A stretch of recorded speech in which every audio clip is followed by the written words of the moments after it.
Setelah vaksinasi COVID-19 tahap pertama terhadap tenaga kesehatan, vaksinasi tahap kedua akan dilaksanakan Rabu besok. Petugas pelayanan publik menjadi sasaran vaksinasi tahap kedua dengan vaksinasi perdana kepada pedagang pasar Tanah Abang.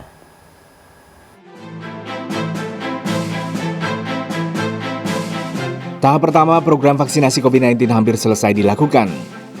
Dari 1,46 juta target vaksinasi, sudah 70% tenaga kesehatan divaksinasi. Saat ini, pemerintah tengah mengejar untuk menyelesaikan vaksinasi tahap pertama untuk tenaga kesehatan. Rabu 13 Februari, tahap kedua program vaksinasi akan mulai dilakukan. Vaksinasi tahap kedua menyasar petugas pelayanan publik dengan vaksinasi perdana pada 55.000 pedagang pasar Tanah Abang, Jakarta Pusat.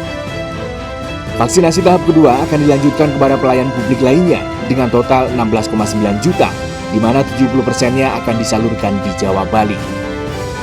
Bahwa 70% akan didistribusi di Jawa Bali. Kenapa di Jawa Bali? Karena memang hampir 70% kasus yang positif ada di 7 provinsi ini. Kemudian dari 70% itu ada sekitar 6.300.000, kami akan mendistribusikan menurut prioritas. Jadi itu pun kita atur. Prioritas yang pertama itu lansia. Lansia proporsinya kita, karena proporsinya jumlahnya besar, 1 juta, kita akan proporsikan 20-30%.